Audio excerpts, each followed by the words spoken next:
Hello, everybody. How are we all doing? Perfect, perfect. All right.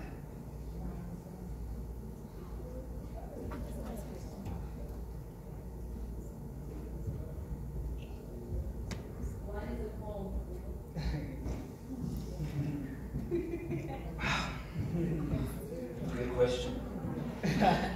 It is cabbage whites and radish carrying spring into winter's house.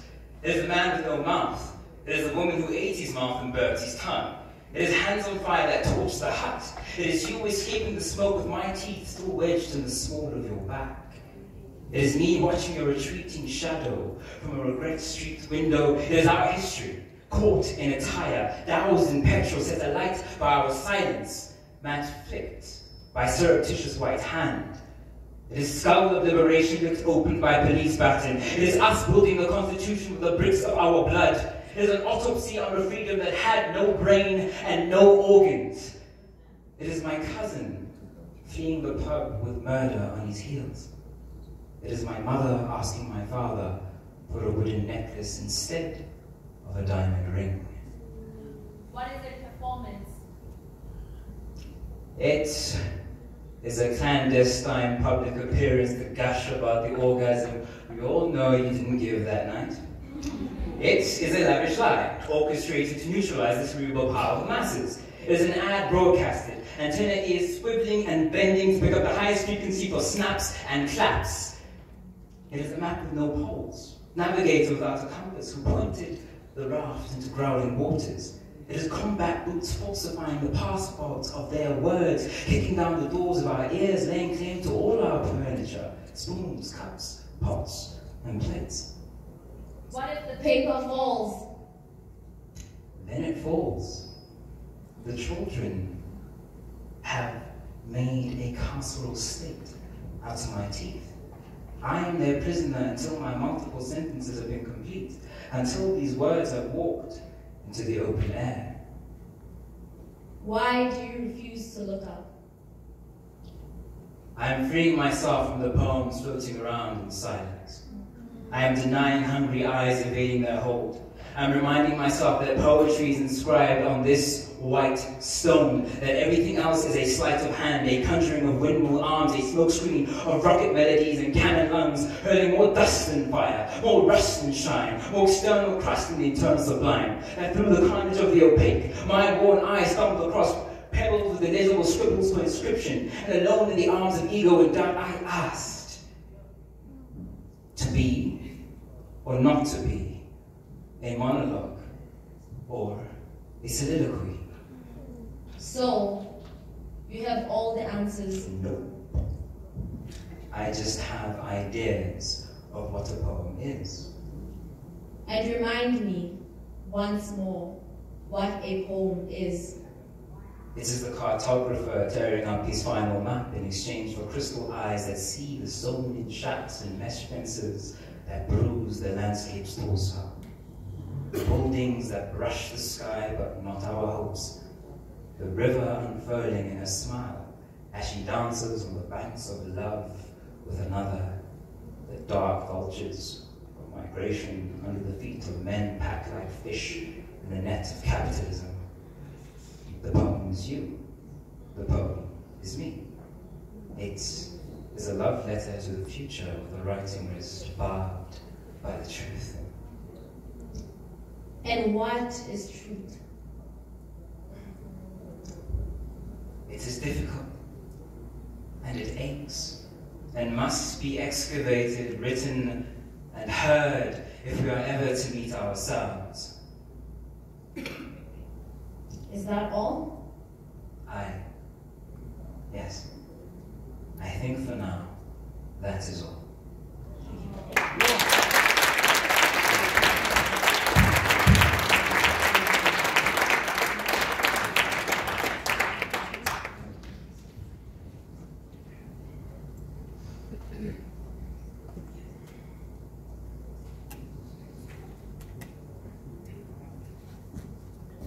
Stay. Go. Stay. Go. from Kulumendi. I tiptoe down the thinning staircase of your name. Every barefooted step drenched in blood from the expanding civil war in your cells. I reach the basement of your lung, flooded in the red-yellow cackle of cancer. You roll onto your side, cough, hard. My feet slip and I collapse to my knees, begging that you be spared. Faith, a candle extinguished in youth, but today my hands are matchsticks, pushing the air between them into a wick of flame. Grandpapa, stay. The year is getting dressed and has asked you for one more journey. Stay. You face the ceiling, your ribs enduring a sharp detonation from a lack of oxygen. Stay. Please. Your face blurs. A badly taken photograph. Spectre wisps pulling at your withering cheeks, your graying hair.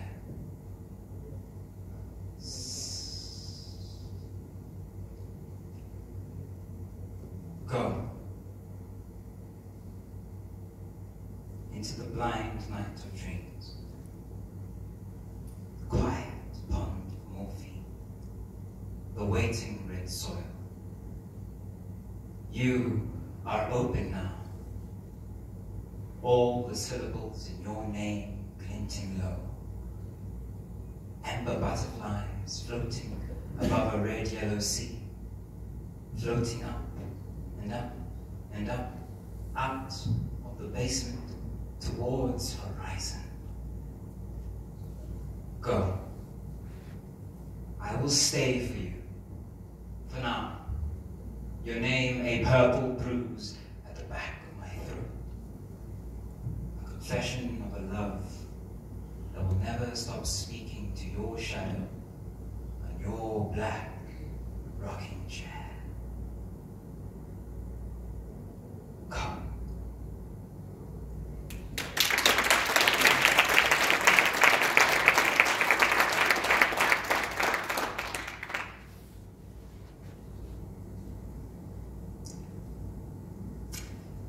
The booty call. Yes. Death called me at 9 last night. He was trying to fuck again. I mean, I always turn the guy down. But last night was different. Having been told by doctors that the perpetual ringing in my ears would drive me to the cliff of insanity, dissolve what was last of my fragile balance, reduce me to a shadow in a dark room, I decided to invite him over. His voice licked the inside of my thigh. His singing yanked my heart to him. I disrobed, my allegiance to live heat on the marble floor, allowed his decaying hands to waltz my spine, leaving razor-thin melodies on my flesh, pull-sized bruises on my back. Kissing me like a car crunching into a barrier on an empty highway, we fell onto the covers, bucking and hollering. I could feel myself edging, reaching into the mist beyond daybreak, into a utopia of desperate silence. But then he stopped. Why? I do not know. He just got up and left. Maybe I suck at sucking. Maybe he had a dick or pussy appointment elsewhere. Or maybe he realized, in the eyes that refused to meet his, a flicker of lust for something else. An uneasy defiance not to come just yet.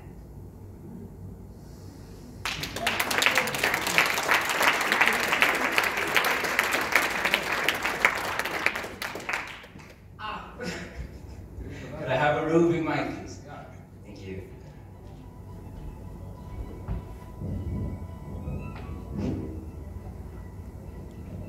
And some volume, please.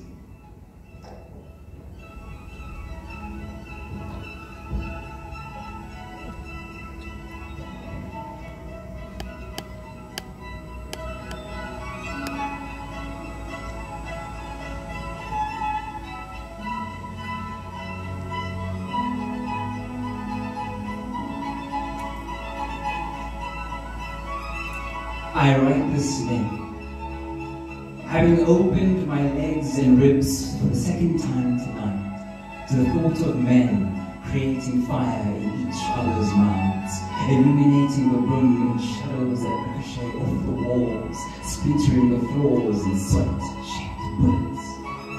How they burn themselves back to living. The arch, the sound of timber being lit open by fire, the ash catching on the hair of my nipples. My leg trickles light. Somewhere in me, a door opens to a shuddering spring dressed in a glistening like mine. It turns, runs through me, shattering earth, moans that burst against the mouth. I come again, in the time of a blade held against the throat for loving the unforgivable. Now I am held somewhere in a hand, now filled with hand rain, given to reminding me of the flames that sometimes keep me here, in this world where we feel lonely.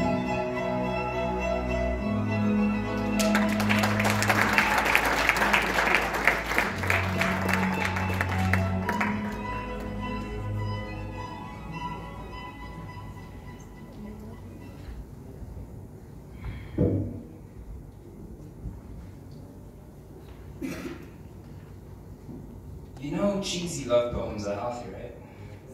Yes. Like the cheesiest. The mozzarella, cheddar, all of that. So here's one. Children playing with love. We are children playing with love. Bending it this way and that in our innocence, we twist it round the playground, contorting it into different shapes, forcing it into tight spaces.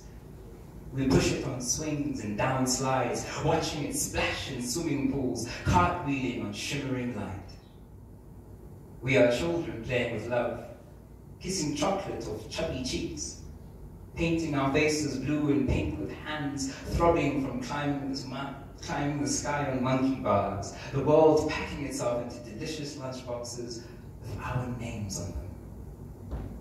Our hands fill the jar with buttons of popped poems that ate too much ice cream, curious petals with strange songs, she shells that ate, and pebbles plucked with precision to fit the curve of my hand, with sand and grass and leaves and bark, sharing this with that with this, weighing the world in tiny palms. We are children playing with love. You hiding it, me seeking it. You running with it, me chasing it. You holding it, I'm keeping it. Just children playing with love.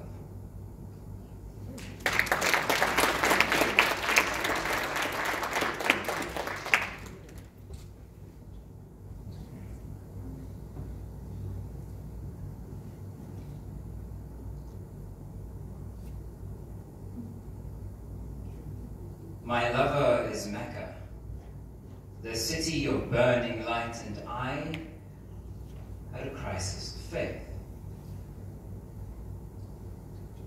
Many moons ago, in the grip of night, a pagan wind stole in from the north, whispered weeds into my drowsing ear. The 5 salt pillars of Islam cracked. Gold spilt from their wounds, doubt cast her blue shadow over the eyes of Mecca. With a dying light in my throat, I marched westward, marched with my feet facing backwards. The pagan wind, my guide, gave me all the letters I had written whilst under the ribs of Mecca, bid me burn them as an offering to the forest nymph whose celestial love was a province in the country of my heart. But I could not burn myself. I could not burn you. You can love wide without burning yourself. I left the forest, left her with wounded words, shining tears, cartilage from my knees, lines from my palms. I make a pilgrimage east, asking for forgiveness 5 times a day. A man of faiths, wishing to kneel before one city. Thank you.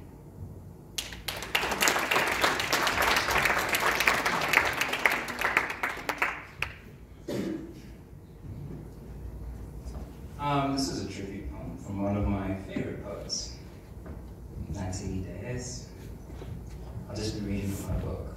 Always believe in sharing very nice things. Prayers or obeats. 1. Despair has a loose daughter. I lay with her and read the body's bones like stories. I can tell you the year-long myth of her hips, how I numbered stars, the abacus of her mouth. 2. The sheets are berserk with winds risen. All the beds of the past cannot dress the ghosts at my table. Their breasts rest on plates like broken goblets whose rims I once thirsted at. Instead of grace, we rattle forks in our empty bowls. 3. We are the muezzins of the desert, crying out like mockers from memory's violent towers. We scour the earth as ice did. Fall is forever here. Women's dresses wrinkle on the ground. Men fall to their knees in heaps, genitals rotting like spent fruit. Even our roots fall from the soil. 4. The world has tired of tears. We weep owls now. They live longer. They know their way in the dark. 5. Unfasten your cage of teeth and tongue. Taste of 1,000 moths is chalk. The mottled wings are the words to pain. 6. We have no mazel tov. We call out for our mothers with empty wine jugs at our heels. Mjele.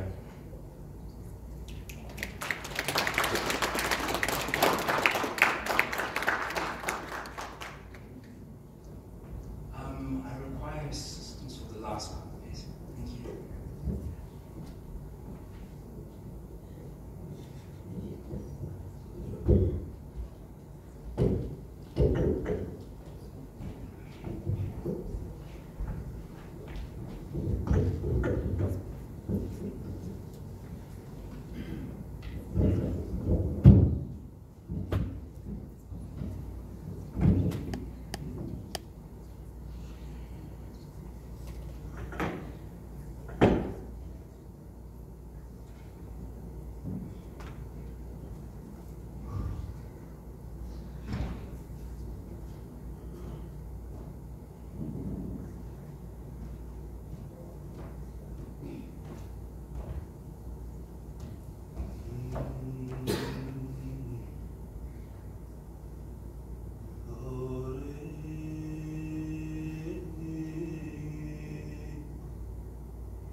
Dear brother, you can be the hues of light spilling on the forest floor, tinged with the scent of a morning and laughter.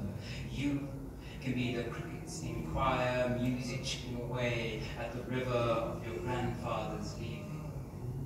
As the satire emperor butterfly floats across your field of vision, remember, your right hand is not a lid, your left hand is not a jar, your tongue is not a nail to pin its flight to the wall. Let the beautiful and mystical float before and about you, in you and through you.